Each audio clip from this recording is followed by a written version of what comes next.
The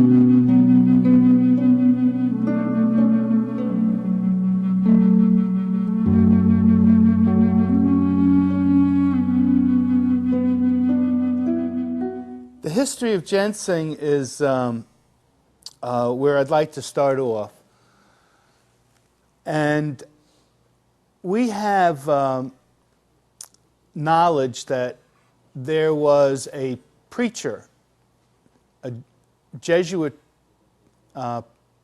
preacher who lived in Canada, who was corresponding in the 1717 with a Jesuit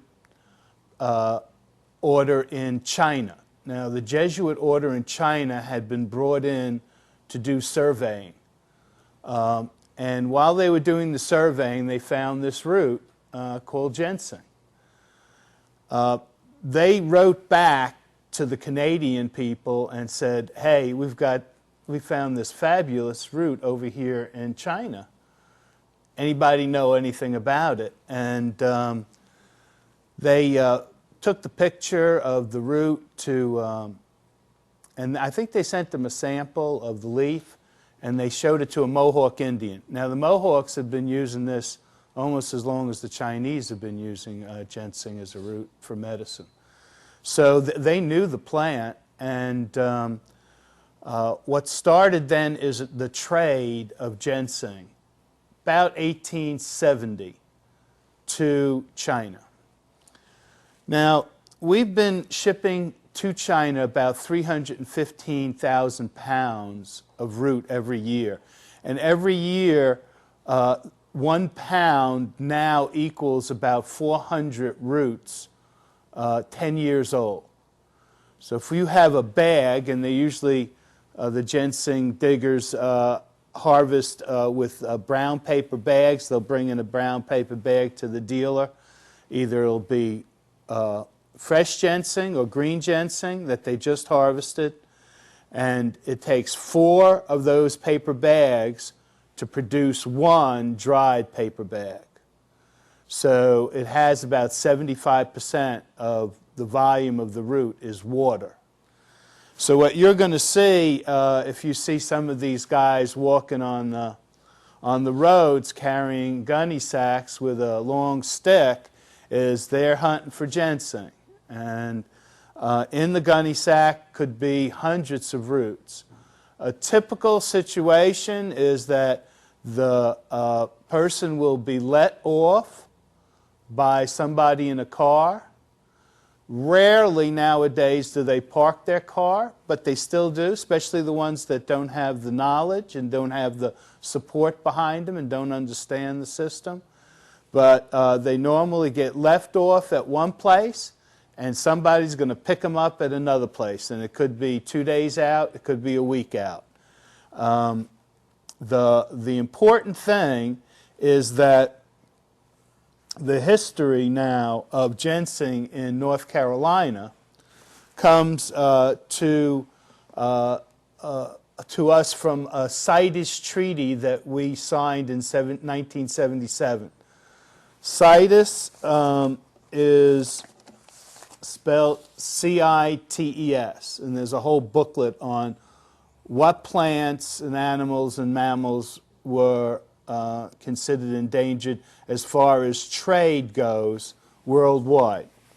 So there's a man that I'd like you all to get familiar with. His name is Tim Hartley. He's over in Corsnor, and Tim has Avery, Mitchell, Yancey, and Madison counties. And he's the expert on these plants. And if you have a plant that you might think is endangered, not supposed to be harvested, he's the man to call, and he'll be here in a heartbeat to look at the plants for you. That's an important link because we haven't had that link before. Tim gives me my permits for harvesting plants with flowers. So if anybody has been collecting a plant with a flower, they have to have a permit. Now, it's not a lot of money, but they have to have a permit.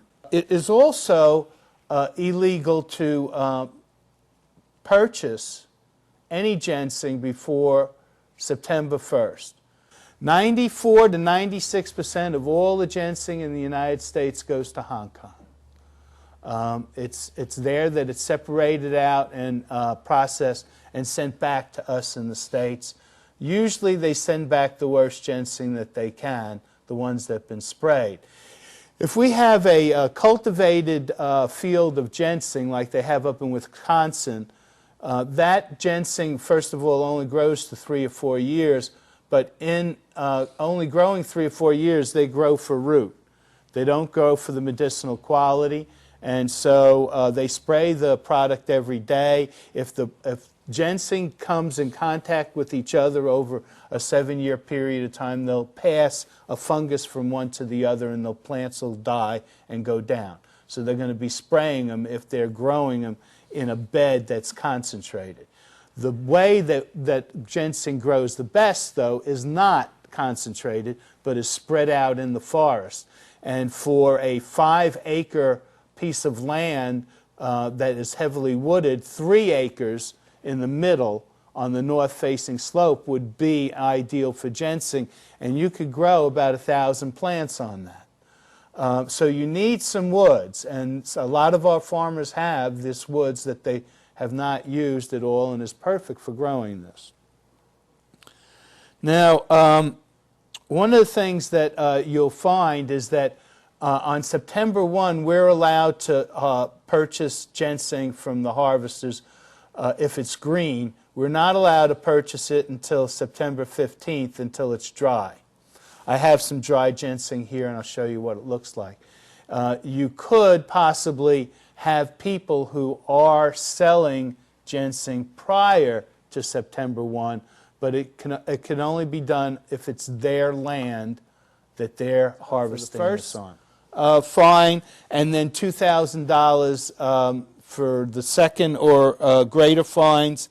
The one thing that can really pull the amount of money up, though, is that each illegal movement or distribution of a protected plant shall constitute a separate violation.